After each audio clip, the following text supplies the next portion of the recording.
प्यारे बच्चों, आप सभी को नमस्कार। आज हम बात कर रहे हैं हमारे क्लास 12th की, जिसमें पोल साइंस के चैप्टर नंबर 5, जिसमें बात करते हैं हम कांग्रेस प्रणाली और उसकी चुनौतियों की पुनर्स्थापना। तो सबसे पहले इसमें हम देखते हैं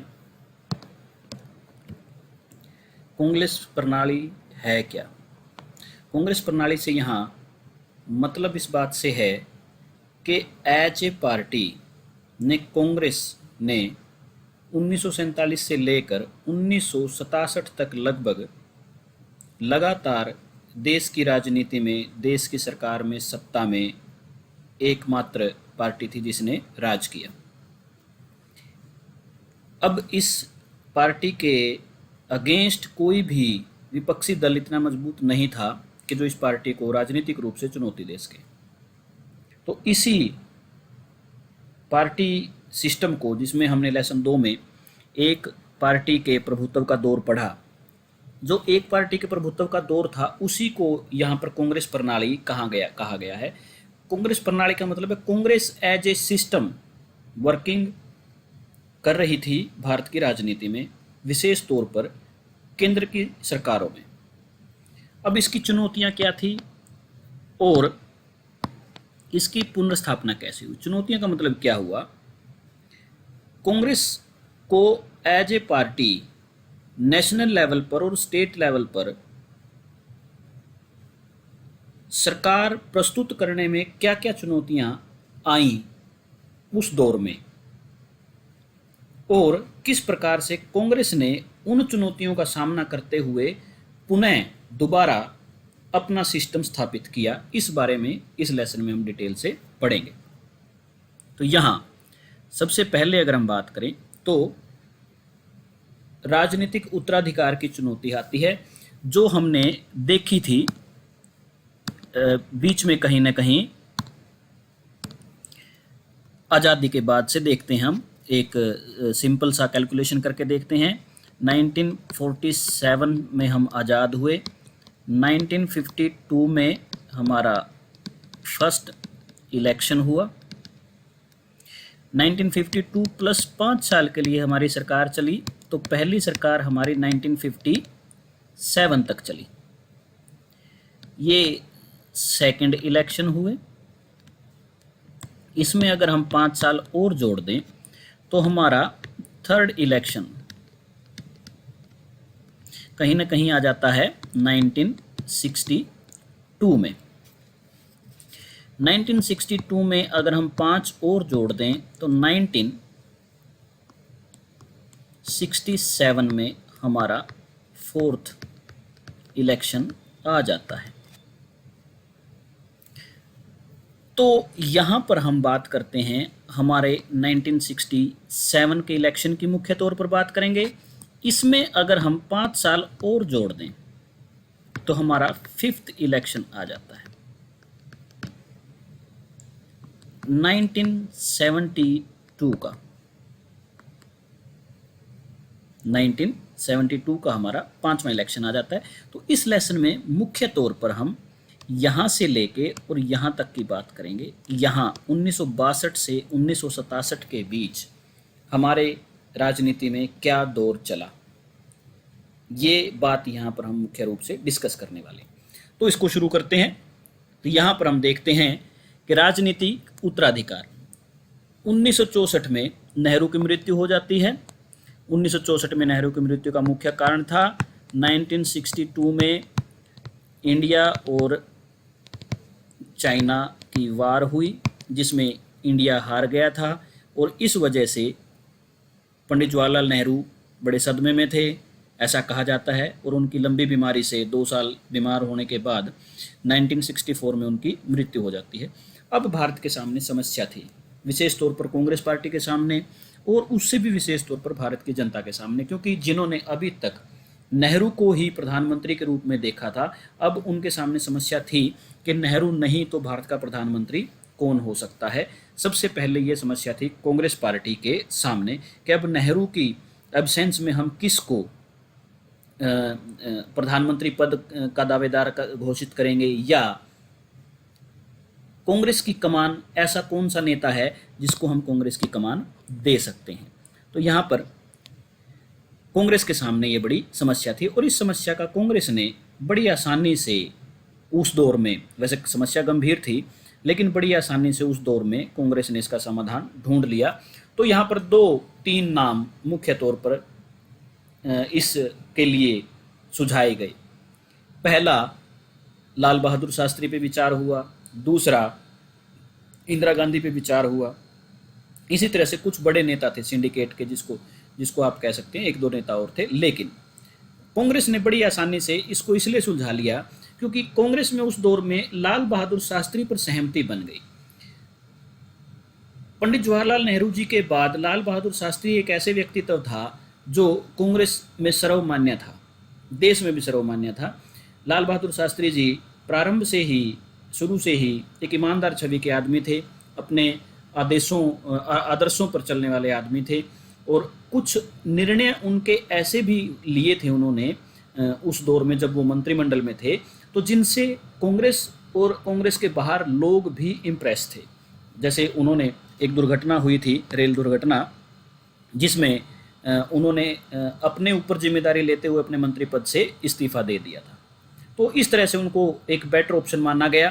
तो अब बात आ जाती है कि पंडित जवाहरलाल नेहरू के बाद शास्त्री जी को किस प्रकार से भारत का प्रधानमंत्री बनाया गया। तो मैंने आपको जैसे बताया 1964 में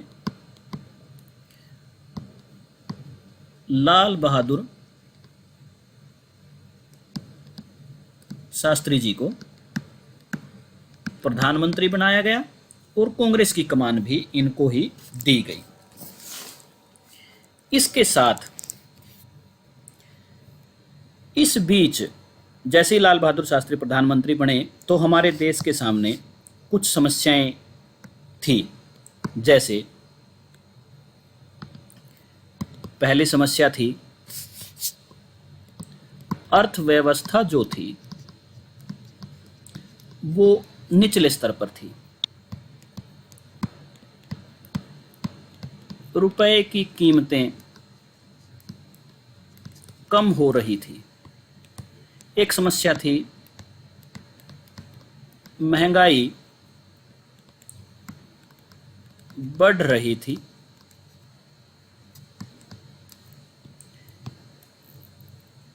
खाद्यान्न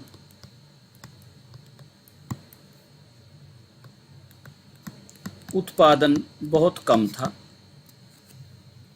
खाद्यान्न उत्पादन इतना कम था कि हम अपने लोगों का ही खान पान, पूरा पेट नहीं भर पा रहे थे।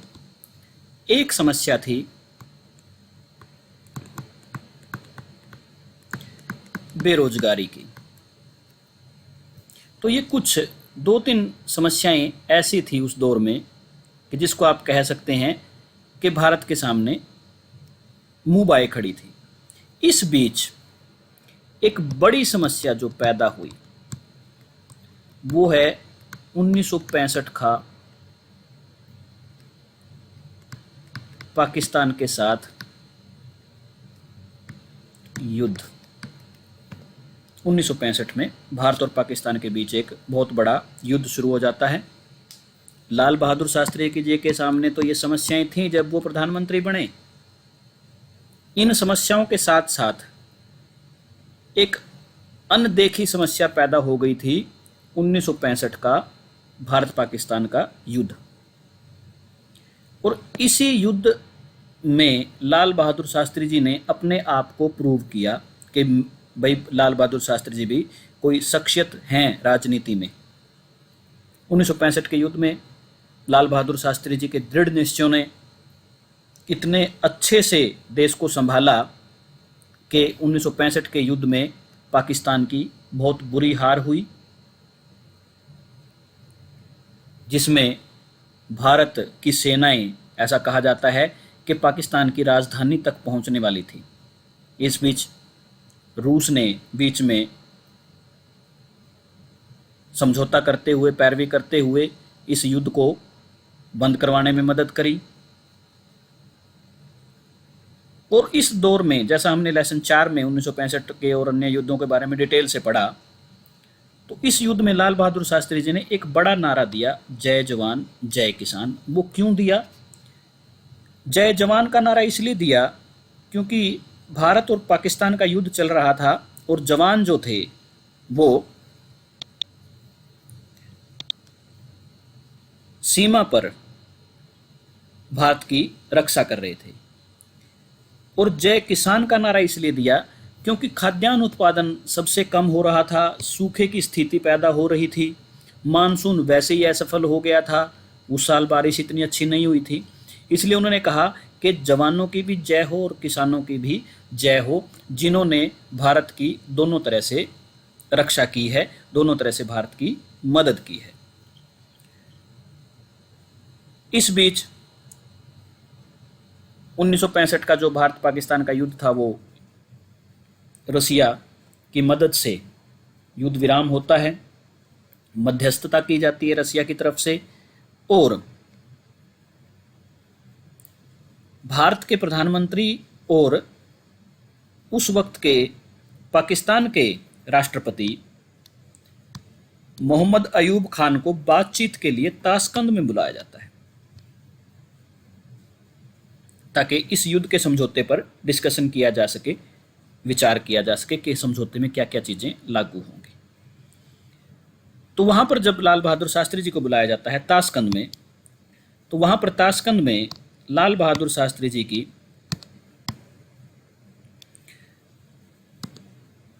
अननोन स्थिति में मृत्यु हो जाती है। कुछ लोग कहते हैं कि वहां पे उनको मार दिया गया था, कुछ लोग कहते हैं कि वो नेचुरल डेथ थी।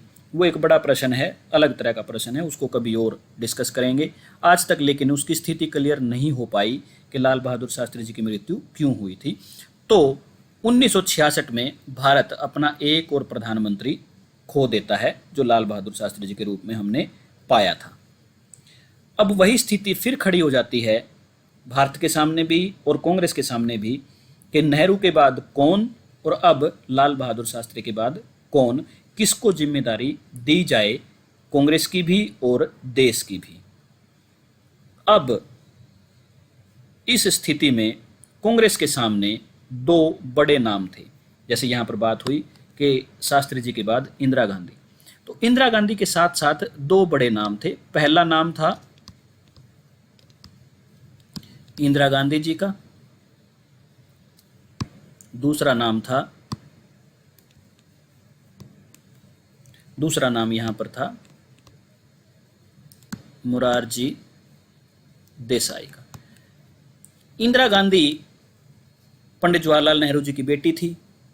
भारत की राजनीति में इससे बड़ा परिचय उनके लिए और था भी नहीं, और प्रधानमंत्री लाल बहादुर शास्त्री जी के और नेहरू जी के मंत्रिमंडल में भी कई साल उन्होंने काम किया था। मोरारजी देसाई भी एक पुराने नेता थे जो उस समय बंबई प्रांत था उसके मुख्यमंत्री के पद पर भी काम कर चुके थे और केंद्रीय मंत्रिमंडल में भी उन्होंने काफी साल काम किया था। लाल बहादुर शास्त्री जी के साथ भी उन्होंने काम किया था। तो आखिरकार ये दो नाम निकलकर सामने आते हैं कि अब लाल बहादुर शास्त्री जी के बाद इन दोनों में से किसको प्रधानमंत्री पद दिया जाए और कांग्रेस की कमान दी जाए। इन दोनों के बीच सहमति नहीं बन पाती, सार्वजनिक रूप से समझौता नहीं हो पाता, तो कांग्रेस के अंदर इलेक्शन होते हैं। इन दोनों में से कांग्रेस में इलेक्शन होते हैं और इन कांग्रेस में इलेक्शनों में इंदिरा गांधी जी जीत जाती है। इंदिरा गांधी जी जो थे वो इन इलेक्शंस में जीत जाती हैं, इंदिरा गांधी की जीत होती है।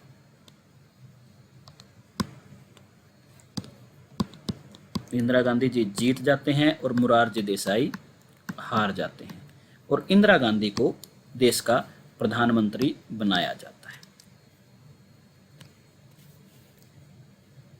यहां पर एक तो बात स्पष्ट है कि इंदिरा गांधी जी क्यों जीती और मोरारजी देसाई क्यों हारे।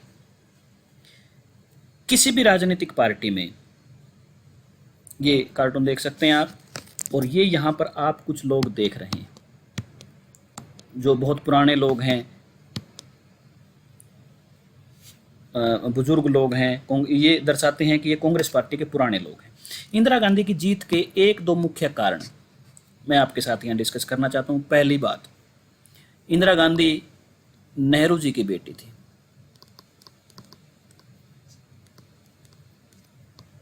दूसरी बात, किसी भी राजनीतिक पार्टी में एक होता है सिंडिकेट।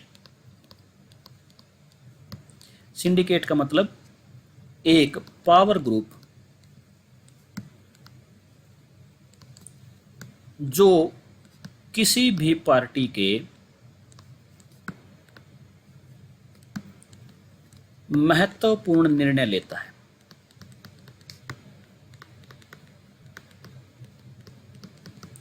किसी भी राजनीतिक पार्टी में हर व्यक्ति से निर्णय लेते हुए नहीं पूछा जाता, तो ये एक सिंडिकेट उस पार्टी में होता है जो एक पावरफुल ग्रुप होता है, जो जिसमें कुछ नेता होते हैं जो पार्टी से रिलेटेड सभी निर्णय लेते हैं। इंदिरा गांधी के जीतने का मुख्य कारण था यह सिंडिकेट। सिंडिकेट ने इंदिरा गांधी का साथ दिया, मोरारजी देसाई का नहीं। इसका एक मुख्य कारण यह था। सिंडिकेट को ऐसा लगता था अगर मोरारजी देसाई को हम प्रधानमंत्री बना देते हैं, कांग्रेस की कमान संभाल देते हैं, तो मोरारजी देसाई सिंडिकेट को साइडलाइन कर देंगे। वो सिंडिकेट को तवज्जो न देते हुए खुद का एक अलग पावर ग्रुप तैयार करेंगे, जिसमें इस सिंडिकेट के जो नेता थे उनको कोई तवज्जो नहीं मिलेगी। इसलिए सिंडिकेट ने इंदिरा गांधी का साथ दिया, यह सोचते हुए कि इंदिरा गांधी पहली बात राजनीतिक रूप से कम अनुभवी है, इसलिए सलाह मशवरा के लिए सिंडिकेट पर निर्भर रहेगी। दूसरी बात, इंदिरा गांधी एक औरत है, निर्णय लेने की क्षमता इसमें कम हो सकती है, इसलिए निर्णय लेने के लिए या किन्हीं भी बातों के लिए सिंडिकेट पर, पुराने नेताओं पर निर्भर रहेगी। तो सिंडिकेट बेसिकली अपनी पावर नहीं छोड़ना चाहता था, अपनी पकड़ कांग्रेस पर से कमज़ोर नहीं करना चाहता था, इसलिए सिंडिकेट ने मोरारजी देसाई की बजाय इंदिरा गांधी को उस वक्त में कांग्रेस की कमान संभाल दी और इंदिरा गांधी प्रधानमंत्री बनती हैं और कांग्रेस की मुखिया भी उस वक्त बनती हैं। अब इंदिरा गांधी जैसे ही प्रधानमंत्री बनी 1966 में, तो उनके सामने कुछ चुनौतियां थी। पहली चुनौती तो यही थी कि हमने 2 प्रधानमंत्री खो दिए थे। तीसरा, इंदिरा गांधी कम अनुभवी होने की वजह से उतने कॉन्फिडेंस के साथ राजनीति में हिस्सा नहीं ले पा रही थी और इंदिरा गांधी का कांग्रेस में सिंडिकेट पर ज़्यादा निर्भर होना भी उनके लिए एक समस्या थी। एक समस्या यह भी थी 1967 में 4th इलेक्शन सिर पे खड़े थे। इंदिरा गांधी को प्रधानमंत्री बने हुए 1 वर्ष भी नहीं हुआ था कि कांग्रेस को इलेक्शनों का सामना करना पड़ गया। अब जो लोग लाल बहादुर शास्त्री जी को प्रधानमंत्री देखते थे और पंडित जवाहरलाल नेहरू जी को प्रधानमंत्री देखते थे, अब उनके लिए इंदिरा गांधी एक बिल्कुल नया चेहरा था। उनके लिए इसको संभालना, इस बात को देखना लोगों के लिए भी आसान नहीं था और खुद इंदिरा गांधी के लिए भी आसान नहीं था। इसलिए कहा जाता है कि जो 1960 का दशक है, 1960 से 1970 का जो समय है, 10 सालों का जो ये दशक है, यह खतरनाक दशक कहा जाता है, क्योंकि इसमें राजनीतिक उथल पुथल बहुत हुई देश में। बड़ा खतरनाक दशक इसको माना जाता है।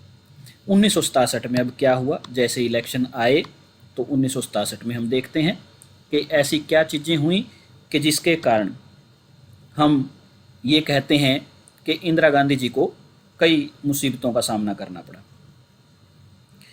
1967 के जो इलेक्शन थे वो देश के लिए ही बड़े अचंभे की बात थी। पहली बात इसलिए 1967 एक ऐसा चुनाव था जो भारतीय राजनीति में जो भारतीय राजनीति में अगर हम बात करें, इसको टर्निंग पॉइंट कहा जाता है। दो तीन मायने में इसको टर्निंग पॉइंट कहा जाता है, मोड़ का बिंदु कहा जाता है। पहला, विपक्षी दल का उदय। इस दौर में विपक्षी दल पैदा हुए, और विपक्षी दल भी कहां से पैदा हुए? वो कांग्रेस से ही पैदा हुए। कांग्रेस में से ही अलग होकर कुछ विपक्षी दल इस इलेक्शन में या इस इलेक्शन के बाद पैदा हुए। दूसरा, कांग्रेस को अब तक के समय की सबसे कम सीटें प्राप्त हुई।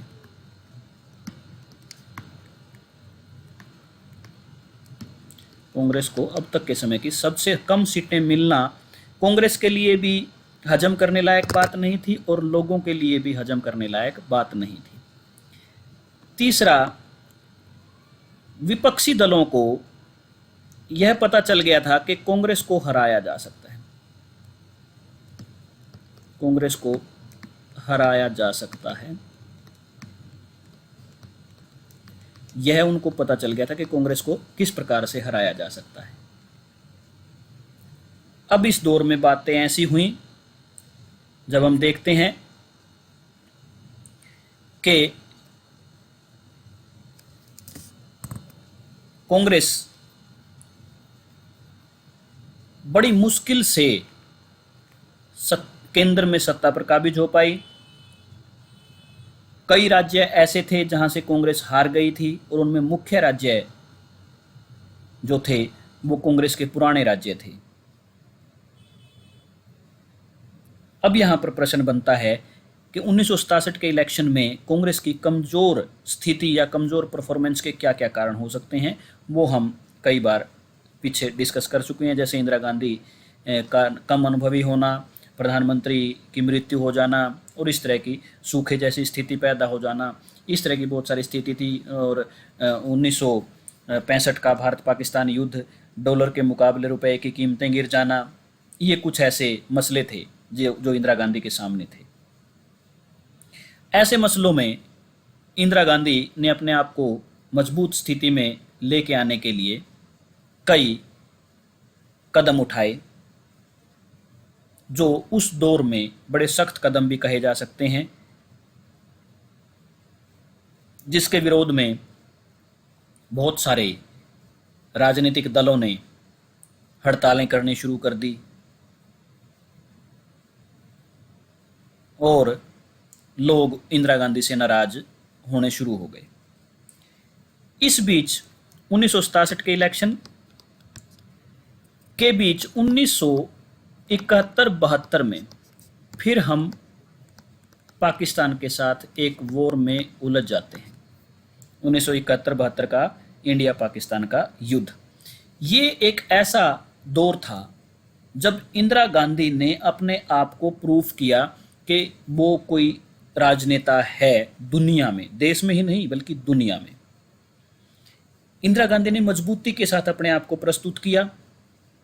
1970-71 के 72 तक, जो 1972-71 का युद्ध था, उसमें इंदिरा गांधी ने अपने आप को प्रूव किया, पाकिस्तान को हराया बुरी तरह से, पाकिस्तान के दो टुकड़े किए, जो पूर्वी पाकिस्तान था जो आज बांग्लादेश है, बांग्लादेश को आज़ाद करवाया, जो एक बहुत बड़ी बात थी उस दौर के लिए। यह जो पॉइंट था बांग्लादेश को आज़ाद करवाना,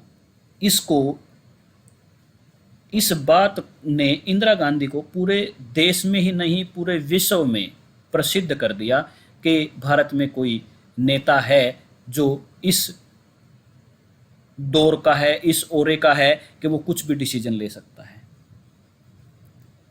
इस डिसीजन ने, इस बांग्लादेश की आज़ादी ने पाकिस्तान की भी कमर तोड़ दी। लगभग हमने एक दुश्मन खत्म कर दिया था पाकिस्तान के रूप में।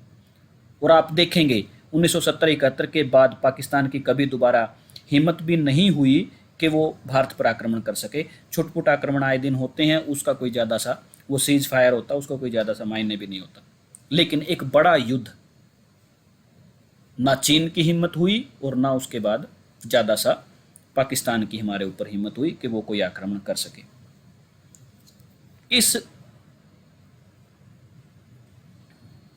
युद्ध ने इंदिरा गांधी को बहुत मजबूत बनाया। इस बीच इलेक्शन आ गए, 5वें इलेक्शन, जिसमें इंदिरा गांधी ने बहुत अच्छी जीत हासिल की। 1970-72 में 5वें इलेक्शन आ जाते हैं, जिसमें इंदिरा गांधी ने बहुत अच्छी जीत हासिल की। और इस इलेक्शन से पहले विरोधी जो दल थे, विपक्षी दल,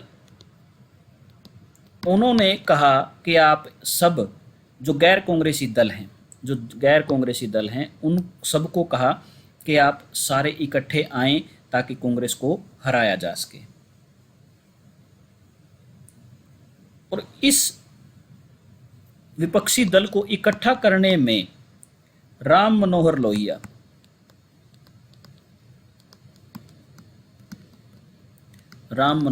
जो समाजवादी नेता थे, उन्होंने बड़ी भूमिका निभाई। और विपक्षी दलों के इस इकट्ठे होने को उसने कहा गैर कांग्रेसवाद। उन्होंने कहा गैर कांग्रेसवाद। राम मनोहर लोहिया ने इस विपक्षी दलों को कांग्रेस के खिलाफ या इंदिरा गांधी के खिलाफ इकट्ठे होने को गैर कांग्रेसवाद की संज्ञा दी। और गैर कांग्रेसवाद का सैद्धांतिक जो तर्क था वो ये था कि कांग्रेस को शासन से हटाना था। लेकिन ये जो नीति थी ये इनकी कामयाब नहीं हो पाई। और चौथे आम चुनाव में इंदिरा गांधी जैसे कमज़ोर हुई थी, उसके बाद अगले आम चुनाव में इंदिरा गांधी ने बहुत अच्छे से कमबैक किया, बहुत अच्छे से चुनाव लड़े। और हम देखते हैं कितने अच्छे तरीके से इंदिरा गांधी ने चुनाव लड़े थे, 1967 का भी और 1972 का भी। अब यहाँ पर कुछ बातें हम डिस्कस करना चाहेंगे जो समझने योग्य है। 1967 के इलेक्शन में इंदिरा गांधी की कमज़ोर परफॉर्मेंस के कारण या नए नए गैर अनुभव होने के कारण 9 राज्य ऐसे थे जो कांग्रेस के हाथ से निकल गए थे। उनमें था पंजाब, हरियाणा, उत्तर प्रदेश, मध्य प्रदेश, बिहार, पश्चिम बंगाल, उड़ीसा, मद्रास और केरल। 1967 में इनका एकमात्र कारण जो रहता है वो यहाँ पर ये था कि यहाँ पर क्षेत्रीय दल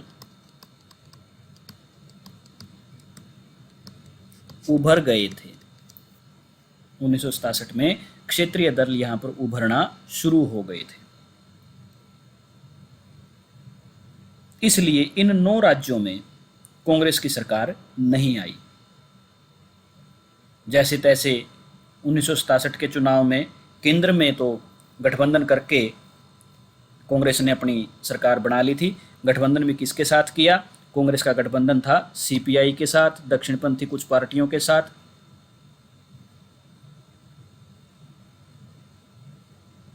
जिसके कारण इंदिरा गांधी की सरकार चली, लेकिन वो कमज़ोर सरकार थी राजनीतिक रूप से। 1967 से जो सरकार बनी वो राजनीतिक रूप से कमज़ोर सरकार जिसको हम कहेंगे वो बनी थी अब तक की। इसके बाद इसमें एक समस्या और आई 1967 के चुनाव में, दल बदल की समस्या। दल बदल का मतलब ये होता है एक नेता ए पार्टी से बी पार्टी में चला जाए, ए राजनीतिक दल से बी राजनीतिक दल में चला जाए तो उसको कहते हैं दल बदल। फिर बी पार्टी से सी पार्टी में चला जाए, उसको भी दल बदल कहा जाएगा। यह दल बदल 1967 में इतना खतरनाक हुआ कि लोग एक दिन में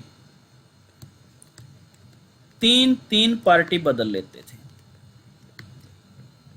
जिस पर एक बाद में मुहावरा भी बना, आया राम गया राम, जो हमारे राज्य हरियाणा से फेमस हुआ। हरियाणा में एक गया लाल जी थे जो पार्टी बदलते थे। उन्होंने 3 दफा एक पार्टी बदली। पहले वो कांग्रेस से यूनाइटेड फ्रंट में गए, फिर कांग्रेस में लौट कर वापस आए, फिर 9 घंटे के अंदर अंदर फिर कांग्रेस से यूनाइटेड फ्रंट में चले गए। तो उस दौर में राव वीरेंद्र सिंह जी ने ये मुहावरा कहा था कि गया राम था अब आया राम है। तो ये एक मुहावरा था जिससे यह दिखता है कि उस दौर में राजनीतिक उथल पुथल कितनी थी दुनिया, उस देश में। राजनेताओं में इतनी अनसर्टेनिटी थी, इतना अविश्वास था, किसकी सरकार बन रही है किसकी नहीं बन रही ये कुछ नहीं पता था। इसलिए इस अनसर्टेनिटी में लोग एक पार्टी से दूसरे पार्टी में भाग रहे थे। वैसे ये अगर दल बदल उस वक्त नहीं होता तो शायद हमारे देश में दल बदल कानून भी नहीं आता। इसके बाद देश में दल बदल कानून भी लेके आया गया। दल बदलने को गैर कानूनी घोषित कर दिया गया। जो नेता दल बदल करते थे उनको पार्टी से निष्कासित कर दिया जाता था, उनका चुनाव स्थगित कर दिया जाता था, कैंसिल कर दिया जाता था, और उनको फिर दोबारा नए सिरे से चुनाव लड़ना पड़ता था। इसलिए इस 1967 के चुनाव के बाद जो दल बदल की नीति थी या दल बदल की जो प्रक्रिया थी उसमें काफ़ी कमजोरी देखी गई है। अब बात आ जाती है कांग्रेस में विभाजन। कांग्रेस में विभाजन किस लिए होता है? जैसे 1967 के चुनाव हुए, कांग्रेस का परफॉर्मेंस कमजोर रही। लोगों ने इंदिरा गांधी के व्यक्तित्व पर, इंदिरा गांधी के नेतृत्व पर प्रश्न करने शुरू कर दिए। विपक्षी दलों को लगा कि इंदिरा गांधी को कमज़ोर नेता है, इसको आसानी से हराया जा सकता है, कांग्रेस को हराया जा सकता है। लेकिन ऐसा नहीं हुआ। हम आगे देखते हैं कि कांग्रेस में उस दौर में,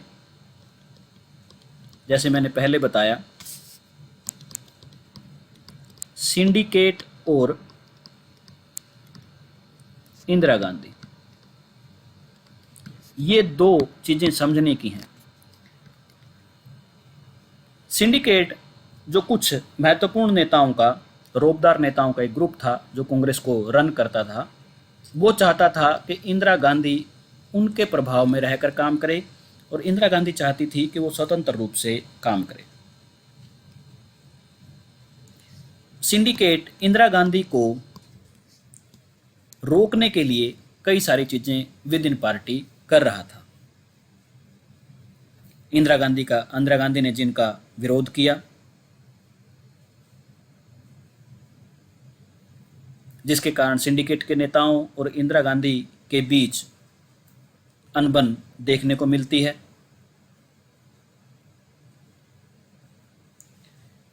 कुछ तत्कालिक कारण थे कांग्रेस के टूटने के या कांग्रेस में फूट पड़ने के, वो इस तरह से हम डिस्कस कर सकते हैं। एक तो इंदिरा गांधी अपना अलग कोर पावर ग्रुप बना रही थी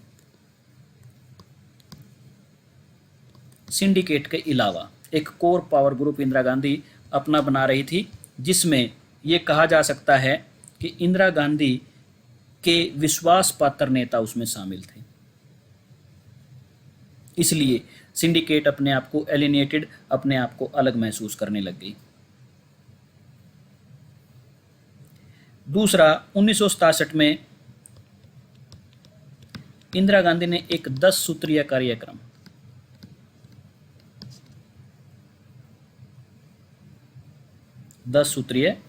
अपनाया, जो एक राजनीतिक चाल थी, या एक चाल नहीं कह सकते उसको, एक पैंतरा था जो इंदिरा गांधी ने अपनाया, और जिसके बारे में कहा जाता है कि सिंडिकेट इससे 10 सूत्रीय कार्यक्रम से सिंडिकेट नाराज थी, ये कहते हुए कि इंदिरा गांधी ने उनसे कोई सलाह मशवरा नहीं किया। जिसमें मुख्य तौर पर 2-3 बातें थी। इसमें था बैंकों का सामाजिक नियंत्रण, आम बीमा योजना जो कंपनियां थी उनका राष्ट्रीयकरण, और आय का परिसीमन का मतलब ये होता है कि आय का डिस्ट्रीब्यूशन दोबारा किया जाए, खाद्यान्नों का सरकारी वितरण किया जाए और भूमि सुधार आंदोलन या भूमि सुधार के कार्यक्रम किए जाएं, गरीब लोगों को घर दिए जाएं, प्लॉट देकर उनको घर दिए जाएं। सिंडिकेट के नेताओं ने इंदिरा गांधी के इस कदम की आलोचना की। एक बात। दूसरी बात, राष्ट्रपति पद का चुनाव हुआ 1969 में। 1969 में राष्ट्रपति पद का चुनाव हुआ, जिसमें कांग्रेस पार्टी का जो आधिकारिक उम्मीदवार था राष्ट्रपति पद के लिए वो था एन संजीवा रेड्डी।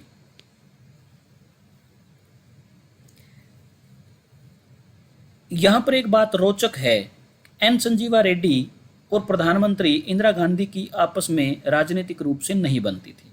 दोनों राजनीतिक रूप से विरोधी थे, विचारधारात्मक रूप से विरोधी थे। लेकिन सिंडिकेट ने इंदिरा गांधी को रोकने के लिए जानबूझकर एन संजीवा रेड्डी को कांग्रेस का राष्ट्रपति पद का उम्मीदवार बना दिया और कहा कि पूरी कांग्रेस राष्ट्रपति पद के लिए एन संजीवा रेड्डी को वोट देगी। इस बीच इंदिरा गांधी ने भी अपनी चाल चली। उन्होंने उस वक्त के उपराष्ट्रपति वीवी गिरी को बढ़ावा दिया और कहा कि आप आजाद उम्मीदवार के तौर पर राष्ट्रपति का चुनाव लड़ें। और वीवी गिरी ने भी राष्ट्रपति चुनाव के लिए नामांकन किया। इस बीच इंदिरा गांधी ने अपने सभी नेताओं को कहा कि आप जिसको भी मन करे उसको वोट दे सकते हैं, आप किसी के दबाव में नहीं हैं। इसका मतलब साफ साफ ये था कि आप एन संजीवा रेड्डी की बजाय वीवी गिरी को वोट दें। इनडायरेक्ट रूप से इंदिरा गांधी ने यह बात कही।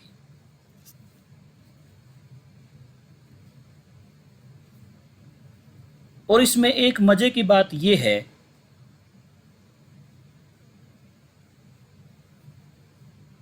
इस चुनाव में एन संजीवा रेड्डी हार जाते हैं और वीवी गिरी जीत जाते हैं, जिसके बाद सिंडिकेट और इंदिरा गांधी के बीच की जो अनबन थी वो अपने चरम पर पहुंच जाती है।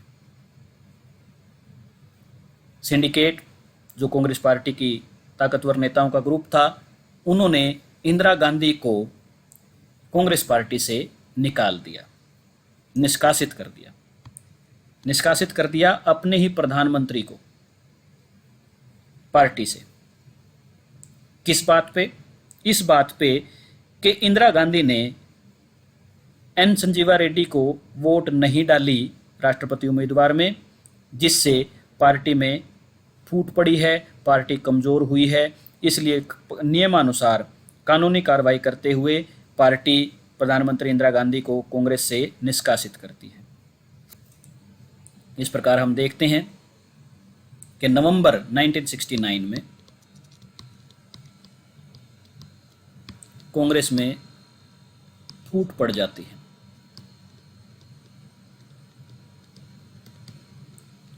कांग्रेस के दो हिस्से हो जाते हैं, एक कांग्रेस आर और एक कांग्रेस ओ। जो कांग्रेस आर थी वो पुरानी हो जाती है, या पुरानी कांग्रेस कह दो इसको, और कांग्रेस आर जो थी ये इंदिरा गांधी वाली कांग्रेस थी। कांग्रेस आर जो थी वो सिंडिकेट के लोगों की कांग्रेस थी और कांग्रेस ओ जो थी वो इंदिरा गांधी की कांग्रेस थी। अब इनमें एक समस्या यह आ जाती है, इंदिरा गांधी कह रही थी कि जो कांग्रेस ओ है, जो मेरी अगुवाई वाली कांग्रेस है, वो असली कांग्रेस है। सिंडिकेट के लोग और पुराने नेता कह रहे थे कि जिस कांग्रेस में हम हैं, जो कांग्रेस आर है, वो पुरानी कांग्रेस है। अब इसका फैसला भविष्य में होना था जब हम 1972 के इलेक्शन देखते हैं। इस बीच हम डिस्कस करते हैं यहाँ पे प्रीवी पर्स क्या है। प्रीवी पर्स एक ऐसी पेंशन थी जो देश की आज़ादी के समय देसी रियासतें थी जो सरदार वल्लभ भाई पटेल ने अपने मेहनत से भारत में शामिल की थी, उनको पेंशन के तौर पर कुछ पैसा, कुछ सुविधाएं दी जाती थी, जिसका नाम उस दौर में प्रीवी पर्स रखा गया था। इंदिरा गांधी ने 1967 में यह कहा कि हम इन प्रीवी पर्स को समाप्त कर देंगे, क्योंकि यह व्यवस्था बहुत पुरानी हो चुकी है। अब उन जो रजवाड़े थे या देसी रियासतों के जो राजा थे, उनको अब इसकी ज़रूरत नहीं है, इसलिए हम प्रीवी पर्स को समाप्त कर रहे हैं। और इंदिरा गांधी ने 1970 में संविधान में संशोधन करके इसको समाप्त करने की कोशिश की, लेकिन राज्यसभा में यह पास नहीं हो पाया। और फिर 1971-72 के चुनाव जो हुए, उसमें इंदिरा गांधी ने इसको अपना चुनावी मुद्दा भी बनाया, और जिसका लाभ इंदिरा गांधी को 1971-72 के इलेक्शन में हुआ भी।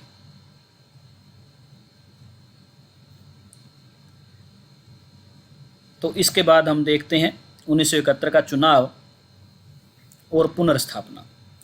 1971 का चुनाव ऐसे होता है, वैसे तो 1967 + 5 करके देखें तो यह चुनाव 1972 में होना चाहिए था, लेकिन इंदिरा गांधी इसको 1971 में चुनाव करवाती हैं। इंदिरा गांधी ने अपनी सरकार से इस्तीफा दे दिया, जो अपने आप में एक बहुत बड़ा और सरप्राइजिंग डिसीजन था किसी के लिए भी, कि जिसकी सरकार ठीक ठाक चल रही हो वह अपनी ही सरकार से 5 साल होने से पहले ही इस्तीफा दे दे। ये एक बहुत बड़ा डिसीजन था इंदिरा गांधी का। कांग्रेस में अनबन होने की वजह से इंदिरा गांधी ने 1971 में ही चुनाव करवाने का निर्णय किया। इसमें एक बड़ी जो बात उनके सामने आई, उन्होंने 2-3 मुद्दे मुख्य तौर पर इसमें बनाए। पहला हम बात करते हैं गरीबी हटाओ की।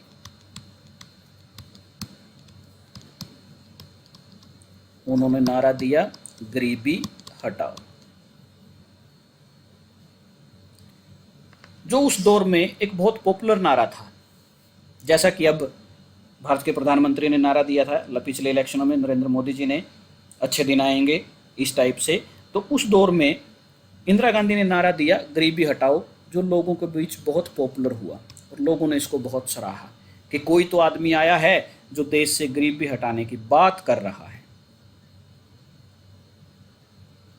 दूसरा उन्होंने डिसीजन किया था प्रीवी पर्स समाप्त करने का, वह भी एक लोकप्रिय मुद्दा था, लोग चाहते थे उसको।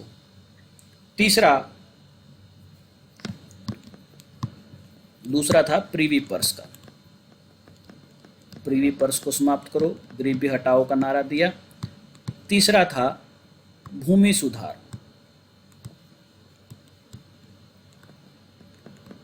भूमि सुधार भी एक उस दौर का बहुत पॉपुलर मुद्दा था। गरीबों को घर देना, गरीबों को घर देना भी 1970-71 के चुनाव में इंदिरा गांधी का एक मुख्य मुद्दा था। ये इंदिरा गांधी की स्ट्रेटजी थी चुनाव के लिए। विपक्षी दल क्या कर रहे थे? विपक्षी दल, गैर कांग्रेसी विपक्षी दल इकट्ठे होकर इंदिरा गांधी के खिलाफ गठबंधन कर रहे थे और उनको ग्रैंड अलायंस के नाम से जाना गया, जिसमें कांग्रेस के खिलाफ की सभी पार्टियां थी। इंदिरा गांधी वाली कांग्रेस के खिलाफ की सभी पार्टियां थी, ये कहना ठीक रहेगा। इस चुनाव में इंदिरा गांधी ने सभी के सभी विपक्षी दलों को पछाड़ के रख दिया। जब चुनाव के रिजल्ट आए तो आप देखते हैं अकेली कांग्रेस को 352 सीटें मिलती हैं, जो अपने आप में एक बहुत बड़ी संख्या थी।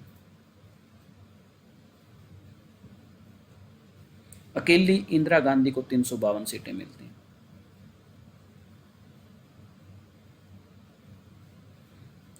ये इसको अगर मैं कहूं कांग्रेस ओ, जो इंदिरा की कांग्रेस थी, और अगर हम कांग्रेस आर की बात करें उसको मात्र 16 सीटें मिलती हैं।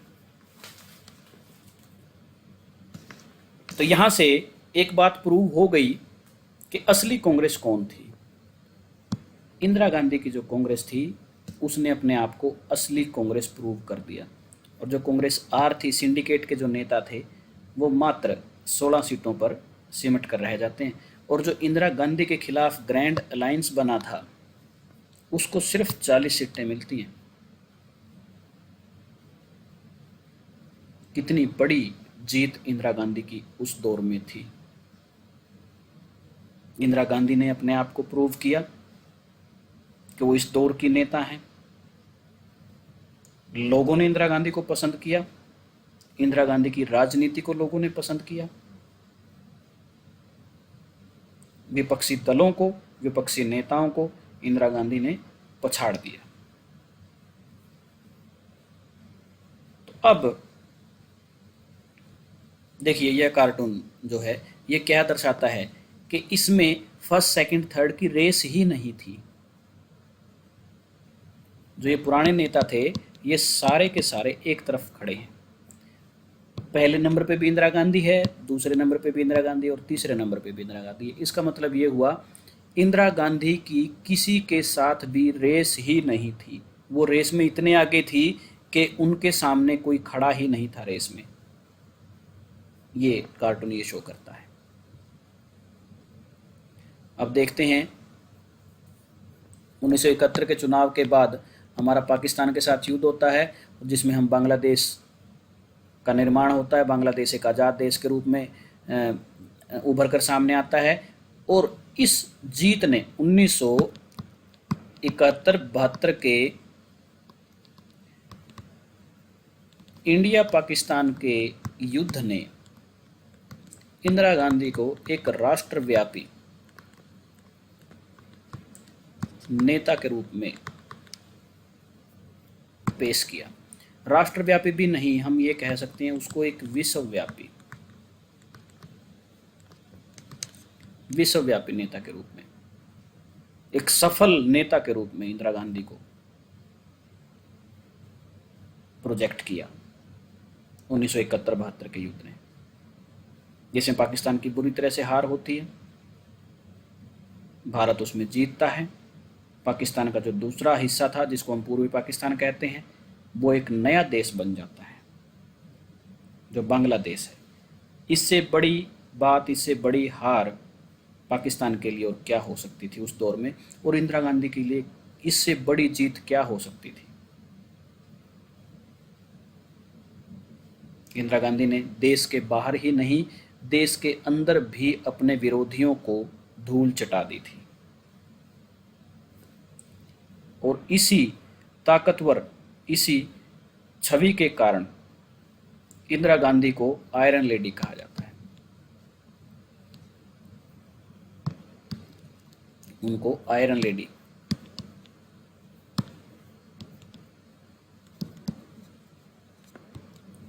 भारत के अंदर ही नहीं, भारत के बाहर भी उनको आयरन लेडी कहा गया।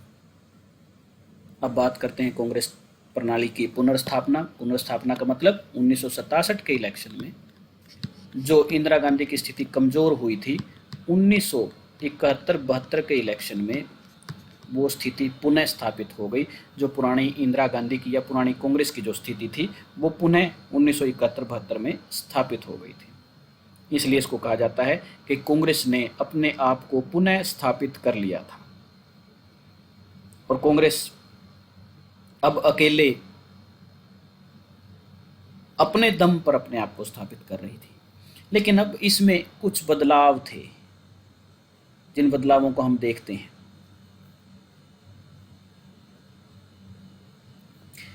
यह जो नई कांग्रेस थी इंदिरा गांधी वाली, इसमें जो इसकी वोट कहाँ थी, इसकी गरीब लोगों के पास वोट थी, महिलाओं में इसकी वोट थी, दलितों में इसकी वोट थी, आदिवासियों में इसकी वोट थी, अल्पसंख्यकों में इसकी वोट थी, जो कांग्रेस के लिए एकदम नई बात थी। इससे पहले की जो कांग्रेस की वोटें थी वो पूरे समाज में थी। अब जो कांग्रेस ने जिसको टारगेट किया था वो गरीबों को किया था, महिलाओं को किया था, दलितों को किया था, आदिवासियों को किया था, अल्पसंख्यकों को किया था। कांग्रेस से अब जो वेल टू डू लोग थे, जो अच्छे अमीर लोग थे, वो कांग्रेस, इंदिरा गांधी की कांग्रेस से किनारा कर गए थे। उसके दो तीन कारण मैंने आपको पहले बताए, जैसे प्रीवी पर्स की समाप्ति थी और गरीब लोगों को खाली प्लॉट देकर उनके घर बनाने की थी, और भूमि का जो बंटवारा इंदिरा गांधी ने किया वो भी एक मुख्य कारण था।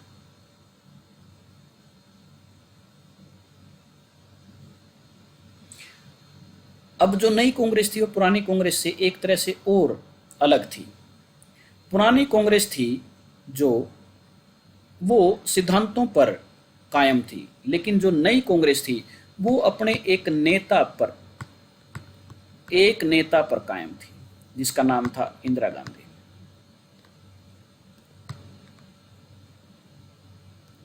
जो नई कांग्रेस 1971-72 के चुनावों में उभर कर सामने आई, वो एक नेता बेस्ड, एक लीडर बेस्ड पार्टी थी, जिसमें सिर्फ ओरा था इंदिरा गांधी का। अगर आप इस राजनीति को कंपेयर करके देखें आज की राजनीति से, आज जो बीजेपी का ओरा है वो भी एक लीडर बेस्ड ओरा है। यह भी पार्टी एक लीडर बेस्ड पार्टी है, और इसकी भी जो वोट हैं वो गरीब लोगों में है, महिलाओं में है, दलितों में है, आदिवासियों में, अल्पसंख्यकों में है। तो मैं कई बार कहता हूं कि जो आज की राजनीति है बीजेपी की, वो कहीं ना कहीं सेम टू सेम मिलती है इंदिरा गांधी की राजनीति से। इंदिरा गांधी ने नारा दिया गरीबी हटाओ, बीजेपी ने नारा दिया अच्छे दिन आएंगे। बीजेपी के जैसे इंदिरा गांधी गरीबी हटाओ के नारे से ही इलेक्शन जीत गई थी लगभग, उसी तरह से आज के दौर में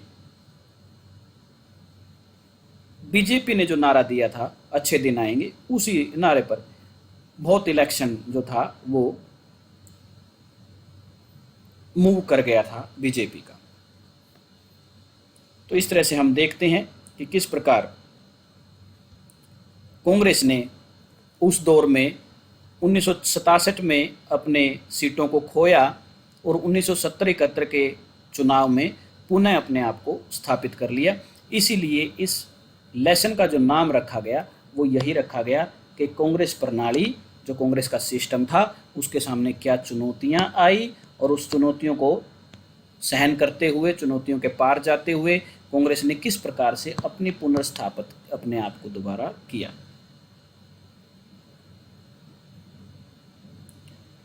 तो ये लेसन, ये सबक हमारा यहीं पर समाप्त होता है। आप सभी का धन्यवाद।